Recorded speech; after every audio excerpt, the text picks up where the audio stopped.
We've all had those moments where we've said something that we've immediately regretted. But while us ordinary mortals have the luxury of keeping our blunders private, that is not the case for esports personalities. When they mess up, people pay attention. And today, we are going to take a look at some of the things pros have said and gotten in trouble for, whether on their social media or elsewhere. I take offense from teams thinking they can win against us. But before we dive into our list, please like and subscribe to the channel if you haven't already. And now, let's get started. Most of us remember the carnage that was Zom's Twitter after he decided to get into it with Brazilian Valorant fans. But apparently, not all of us. NA League of Legends wonder child JoJo is notorious for being kind of a shit disturber, which has come back to bite him in the ass on multiple occasions. I mean, I think we're gonna shit on you, but we'll have to see it. For EG though, perhaps with this inhib V-spawn have time, 8 seconds on JoJo, maybe I was a little bit too happy for them. As much as things change, they still say the same. EU greater than NA. Okay, so he was talking shit, and he still, I guess, has to prove himself at this MSI. But while EU let JoJo off fairly easily, Brazilian League fans were a bit less forgiving when JoJo dropped some casual BM on Twitter and flooded the thread with suggestive images of former Brazilian football player Vampeta. In Brazil, this is called Vampetaco, and is sent to users as a sort of meme cease and desist. Thankfully, at the end of the day, everyone kept it classy.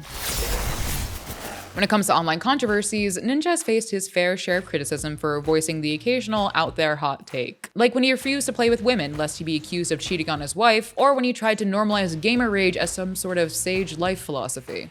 Cat, Blitz, quit the game. You're trash. You're awful. You're so stupid. But even among all of Ninja's strange controversies, one tweet stands above the rest. My braless wife brought me a coffee. The tweet blew right the hell up, but unfortunately, after being memed into oblivion for his bizarre overshare, Ninja decided to delete it. Ninja deleted it? Ninja deleted the braless wife tweet? Oh my god, I was gonna give it... Ninja, you bro. I was gonna give you tweet of the month.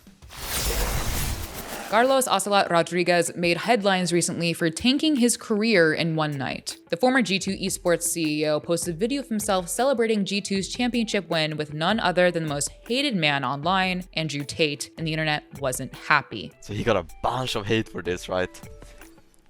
2,000 quoted retweets, 2,000! But after a backlash from G2 fans, rather than admitting that the company he kept was questionable, Carlos doubled down. In less than a week, G2 Carlos was no more. Ocelot had officially resigned from his position as CEO. This is a very hard ending to what has been otherwise a very deeply meaningful and joyful experience. I take full responsibility over everything that went on in the last few days. And again, trust me when I say, I just feel destroyed about it. You should know that. OG's triumph at back-to-back TIs is arguably the best Cinderella story in esports history.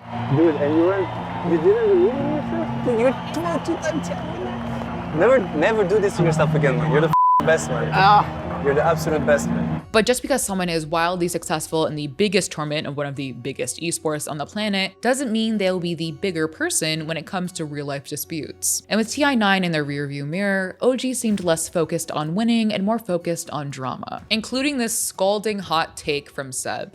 I take offense from teams thinking they can win against us.